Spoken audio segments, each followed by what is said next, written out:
Oke, Assalamualaikum warahmatullahi wabarakatuh. Kami dari FRI 046 yang beranggotakan Vigo Shevchenko, Syafina Mirti Iskandar, dan Hanis Keningrum. Di sini kami akan membahas tentang antrian di restoran Hokben atau Kauka Bento.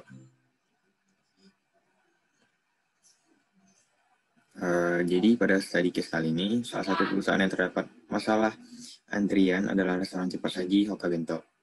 Restoran Hokben ini memiliki 2 hingga 3 server kasir dengan sistem antrian yang melayani setiap pemesanan makan dan pembayaran langsung.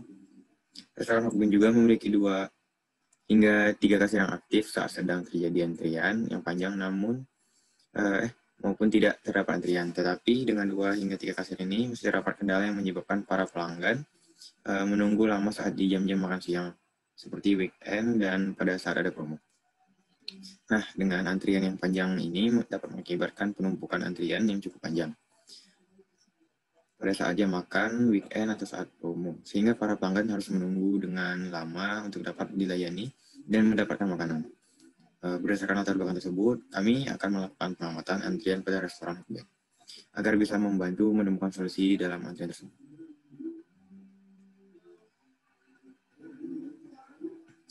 Baiklah, selanjutnya rumusan masalah. Jadi berdasarkan rumusan masalah dalam masalah pada antrian kasir di restoran Hokben dapat diambil sebagai berikut. Ada 6. Yang pertama yaitu bagaimana membuat simulasi proses dari antrian kasir di restoran Hokben. Yang kedua yaitu bagaimana proses verifikasi dan validasi pada model yang dibuat. Yang ketiga, bagaimana model antrian existing dan solusi untuk antrian di restoran Hokben. Yang keempat yaitu bagaimana output input diagram di restoran Hokben. Yang kelima, bagaimana distribution fitting inter arrival time, service time, dan key time di restoran Hokben. Dan yang terakhir yaitu bagaimana model IFD dan OPC pada antrian di restoran Hokben. Masuk ke tujuan masalah. Berdasarkan tujuan masalah dalam masalah pada antrian kasir di restoran Hokben adalah sebagai berikut. Yang pertama yaitu memaparkan simulasi proses antrian kasir di restoran Hokben. Yang kedua, mengetahui proses verifikasi dan validasi pada model real system yang dibuat. Yang ketiga, memaparkan model antrian existing dan solusi untuk antrian di restoran Hokben.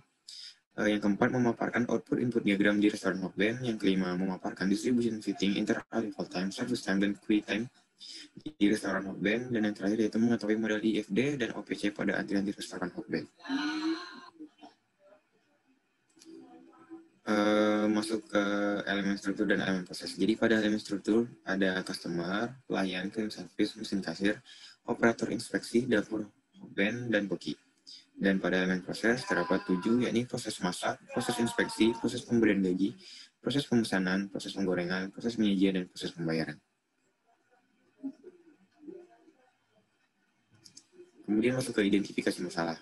Identifikasi masalah untuk analisis. Yang pertama itu stakeholder, problem ownernya pada pemilik restoran Hokben, problem usernya pada operator kasir restoran Hokben, problem customernya pada pelanggan yang membayar di kasir restoran Hokben, problem analisisnya yaitu FRI 046, dan pada 6 element of problemnya yaitu decision makernya pemilik restoran Hokben, objektifnya yaitu tidak terjadi antrian pada jam makan siang di restoran Hokben, decision kriterianya minimasi antrian yang terjadi di restoran Hokben, dan performance manajemennya yaitu total antrian pada kasir restoran Hokben, dan kontrol inputnya yakni kasir di restoran Hokben.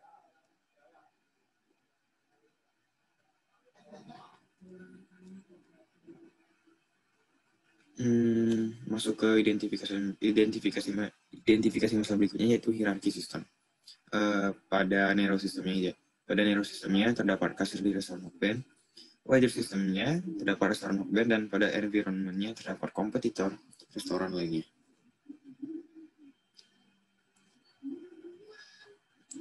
Masuk ke identifikasi variabel. Berikut dilampirkan beberapa data seperti arrival of kedatangan pelanggan, arrival of kedatangan pelanggan, serta variabel pembayaran di kasir. Jadi yang sebelah kiri yaitu inter-arrival time di hari Minggu atau weekend, dan yang kedua yakni inter-arrival time di hari Senin, weekday. Kemudian ada proses pembayaran di kasir di hari Minggu, dan ada proses pembayaran di kasir di hari Senin.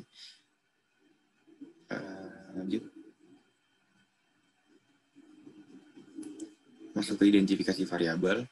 Jadi yang sebelah kiri yaitu pelayanan order area, dan yang kanan itu pelayanan order area di hari Senin. Yang di kiri pada hari Minggu atau weekend, dan yang kanan itu pada saat weekday atau Senin. Di sini tuh didapatkan waktu yang perbedaan yang tidak terlalu jauh, namun masih terdapat beberapa perbedaan angka yang sedikit mencolok juga. Selanjutnya. Oke, baik. Selanjutnya adalah setelah kita mendapatkan datanya, kita uji menggunakan independent test agar bisa melihat bahwa data tersebut atau variabel-variabel yang di data tersebut itu tersebar secara merata.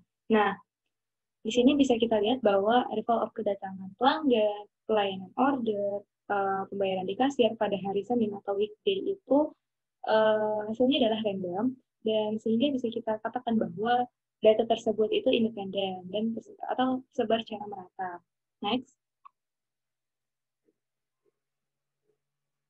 Nah, lalu pada hari Minggu itu juga sama, pada arrival of kedatangan pelanggan, terus pelayanan order, terus pembayaran di kasir, itu juga bisa kita lihat bahwa variabel di situ tersebar secara merata, sehingga juga bisa dikatakan bahwa data tersebut itu independen. Next. Selanjutnya itu kita melakukan pengujian distribusi fitting agar kita bisa melihat bahwa distribusi itu baiknya menggunakan normal, log normal, atau uniform. Nah, di sini kita menggunakan software StatFit. Dari hasil menggunakan yang inter-arrival time di hari Senin, itu bisa kita lihat bahwa rank tertingginya itu adalah normal, dengan isi hasil rank itu 100. Maka dari itu, distribusi yang akan kita pilih itu adalah normal. Dengan si hasil waktunya itu, waktu interval time-nya itu adalah 2,57,0,318.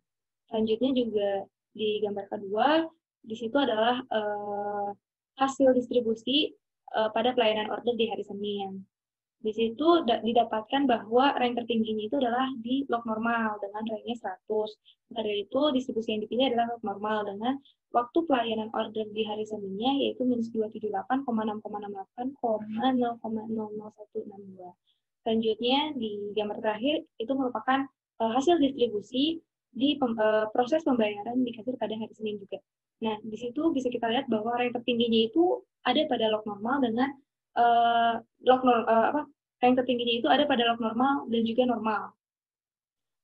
Itu sebenarnya mau pilih normal ataupun log normal juga tidak apa-apa, tetapi di sini bisa kita lihat bahwa yang paling atas itu adalah normal karena IC prop-nya itu 1, sehingga bisa kita pilih bahwa distribusi yang dipilih itu adalah normal dengan distribusi waktu pembayaran di kasir pada hari Senin itu adalah 2,98,0,101. Selanjutnya, next. Berikutnya merupakan distribusi fitting pada hari Minggu, di mana di gambar pertamanya ini merupakan interval di hari Minggu atau waktu kedatangan pelanggan. Di sini dapat kita lihat bahwa hasil dari distribusi menggunakan StatFit ini adalah rank tertinggi itu ada pada log normal. Lalu didapatkan waktu distribusi interval time-nya itu adalah 1,79,0561,0,517. Lalu di gambar kedua itu merupakan hasil distribusi dari pelayanan order di hari Minggu dengan rank tertingginya itu ada pada log normal dan juga normal. Tapi di sini didapatkan bahwa yang dipilih itu adalah normal dengan distribusi waktu service time-nya atau waktu pelayanan ordernya itu adalah 14,8,0,517. Dan untuk gambar terakhir itu merupakan hasil distribusi pada proses pembayaran di kasir pada hari Minggu. Dengan hasil tertinggi, rank tertingginya itu ada pada normal, sehingga distribusi yang dipilih juga adalah normal. Dengan waktu proses pembayaran di kasir di hari Minggunya itu adalah 3,01,0,095. Next. Selanjutnya ada EFD atau Entity Flow Diagram, di mana Entity Flow Diagram ini adalah gambaran yang mengikuti pergerakan entitas melalui sistem untuk bisa mengambil perspektif dari entitas itu sendiri. Nah, di sini NLP Flow di sini dia menjelaskan dan menunjukkan hubungan dari mulai kedatangan customer sampai customer ini keluar dari sistem antrian. Proses awalnya ini dimulai dari kedatangan customer yang ingin membeli makanan dan juga minuman di Hoka Hoka Bento. Setelah itu customer masuk ke dalam restoran Hokben dan customer juga mulai mengantri untuk bisa membeli makanan dan juga minuman. Setelah itu customer juga menunggu untuk bisa dilayani oleh pelayan. Dan customer juga setelah menunggu itu dilayani oleh pelayan sehingga customer bisa memesan makanan dan juga minuman yang diinginkan. Lalu customer menunggu hingga pesanannya datang. Setelah itu, setelah pesanannya datang, customer dapat keluar dari sistem antrian. Dan setelah itu, customer juga bisa memakannya di restoran langsung ataupun bisa take away. Next. Nah, berikut ini merupakan peta proses operasi atau OPC dari antrian di restoran Hokben, di mana di sini dimulai dari antrian pesanan yang mengalir ke operasi, terdapat operasi atau activity, di mana activity pertamanya itu adalah customer memesan makanan dan juga minuman. Lalu ada aktivitas kedua, yaitu customer membayar pesanan. Setelah itu ada delay, di mana delay-nya itu merupakan customer menunggu pesanannya. Setelah itu terdapat activity, yaitu adalah pesanan telah selesai. Setelah itu, activity yang keempat adalah customer keluar dari antrian. Next. Nah, berikut ini merupakan influence diagram yang menggambarkan transformasi sistem secara diagram.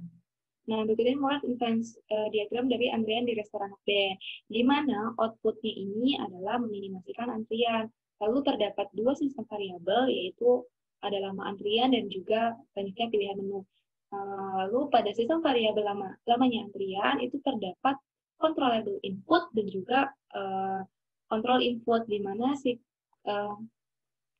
controllable inputnya ini banyaknya pelanggan dan banyaknya pesanan, dan kontrol inputnya ini adalah jumlah pekerja dan juga total waktu pelayanan. Nah, pada sistem variabel banyaknya pilihan menu itu terdapat uncontrollable input juga dan juga control input.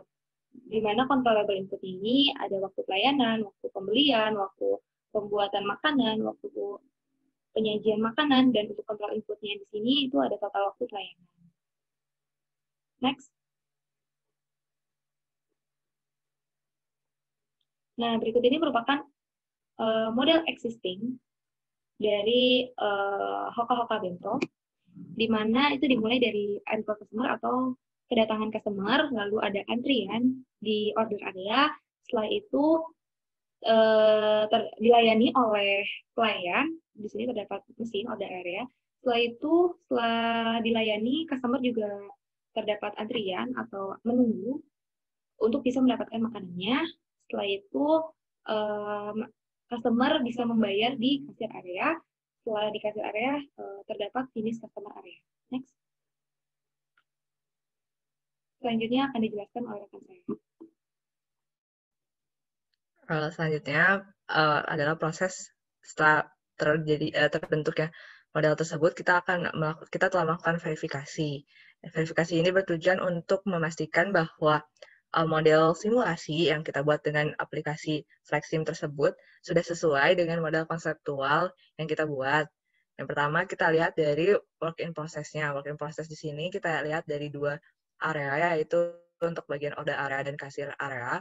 Di sini kita melihat distribusi waktunya, dan kemudian kita menentukan batas bawah dan batas atas dari waktu tersebut, sehingga didapat bahwa rata-rata berdasarkan perhitungan dan hasil simulasi tersebut, didapat bahwa rata-rata yang didapat itu berada di antara untuk kedua pelayanan atau processing time di order area dan di kasir area itu berada di antara batas bawah dan batas atas dari work in process-nya.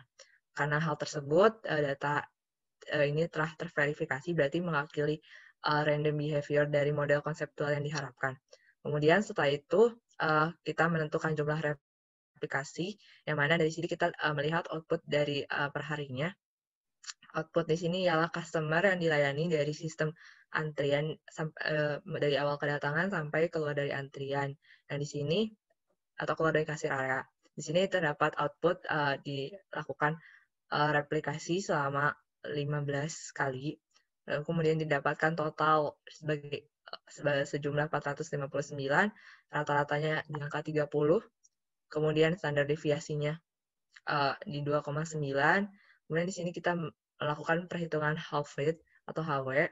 Di sini didapatkan bahwa half rate ini ada 1,663. Dan di sini berdasarkan itu kita hitung analisis. Di sini kita mendapatkan bahwa jumlah replikasinya itu di 11,69, yang mana ketika dibulatkan ialah sebanyak 12 kali, atau 12 buah. Selanjutnya, berdasarkan jumlah replikasi tersebut, kita melakukan pengambilan data. Di sini ada model simulasi, hasil output dari simulasi, dan kemudian ada output dari real system-nya.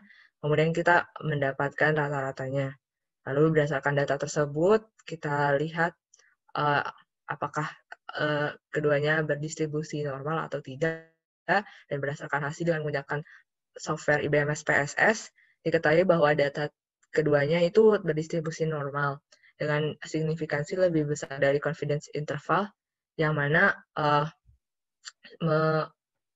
menunjukkan bahwa kedua distribusi itu terlalu normal.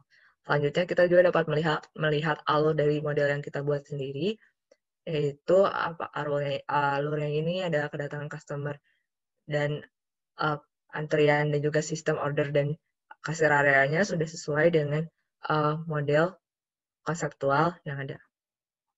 Kemudian pada proses verifikasi kita akan telah melakukan proses validasi yang mana membandingkan juga dengan real system. Di sini kita menghitung dengan Wells test. Berdasarkan hasil Wells test di sini, half width atau HW-nya ini didapatkan sebesar 4,65, yang mana itu berada di range batas bawah yang minus 1,07 dan 8,24. Nah, berdasarkan hasil perhitungan tersebut dapat disimpulkan bahwa tidak ada perbedaan antara rata-rata output real system dan simulasi karena interval tersebut. Karena pertama, HW atau half width terdapat di antara rentang tersebut, dan yang kedua terdapat 0 dalam interval yang ada, sehingga model tersebut dikatakan valid. Selanjutnya kita akan membandingkan skenario yang kita ajukan sebagai alternatif solusi untuk model dari sistem antrian restoran Hokben ini. Yang pertama, untuk solusi pertama, kita memberikan penambahan order line takeaway area, yang mana di sini menunjukkan bahwa terdapat pemisahan jalur untuk dine-in dan juga untuk takeaway, sehingga diharapkan dapat mengurangi antrian yang ada dan menghasilkan output yang lebih banyak. Jumlah customer yang terlayani output di sini. Kemudian berdasarkan konsep replikasi yang tadi, kita hitung kembali outputnya, yang mana untuk yang pertama terdapat 54, 66, 68, dan seterusnya, sehingga di total selama 12 ini terdapat 719 outputnya.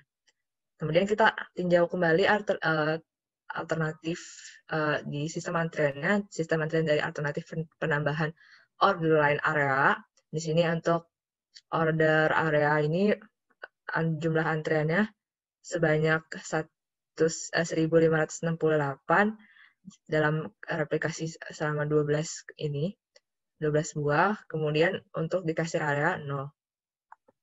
Selanjutnya untuk skenario kedua yang kita ajukan, yaitu alternatif yang kedua, ini merupakan penambahan order area, yang mana kalau di restoran Hokben ini merupakan bagian pelayanan yang kita memilih makanan sambil dilayani oleh waiternya. Lalu di sini alternatifnya itu kita buat seperti model di samping ini. Terdapat 2 order area dengan 2 pelayan, tentunya 1 di setiap order areanya. Kemudian untuk alternatif ini kita lakukan, kita simulasikan dan dapatkan output 54, 65, 67, 62, dan seterusnya, hingga didapatkan total customer yang terlayani itu ada 714. Nah, untuk pada alternatif yang ini terdapat perbedaan dari antriannya, di mana antrian order area ini berkurang menjadi 413, sedangkan untuk kasir ini ada 5 antrian dalam keseluruhan simulasi, dalam yang model yang disimulasikan. Nah, berdasarkan kedua skenario ini, didapatkan bahwa untuk alternatif yang penambahan orderan area itu menambah output, meningkatkan jumlah customer yang terlayani, namun di sini ada pembludakan dari segi antrian di order area. Sedangkan untuk skenario kedua untuk penambahan order area, di sini alternatifnya lebih banyak dari model existing. Cuman hanya saja dia berada di bawah alternatif sebelumnya, dia hanya berjarak 5 customer, ada terselisih 5 customer. Sedangkan di order area ini antriannya berkurang dari existing dan memiliki selisih yang sangat jauh dari alternatif sebelumnya, yaitu sebesar 413. Lalu untuk antrian di area kasir itu sebesar 5, ada penambahan, namun tidak terlalu besar. Nah, berdasarkan comparing secara deskriptif tersebut, dapat disimpulkan bahwa model tersebut, model yang kita buat ini sudah terverifikasi dan tervalidasi, dan kemudian untuk solusinya juga sudah terverifikasi dan validasi untuk kedua alternatif.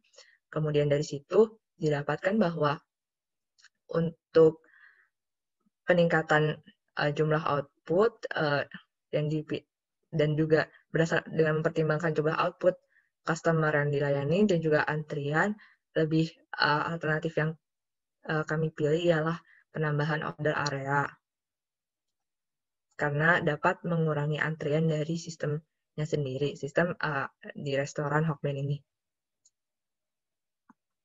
Nah, untuk saran yang dapat kami berikan adalah penambahan skenario 2, yaitu skenario yang diberikan tadi, atau mungkin dia diharuskan untuk mengadopsi salah satu, yaitu yang order area, penambahan order area. Sehingga permasalahan antrian dari restoran Hokben dapat teratasi. Kemudian untuk pengembangan dari model simulasinya sendiri itu dapat dilakukan dengan melakukan survei ke lebih banyak Hokben atau restoran Hokben yang dipilih, sehingga mendapatkan data yang lebih akurat, juga data yang lebih bervariasi, sehingga dapat lebih mewakili sistem yang ada, sistem nyata yang ada. Kemudian untuk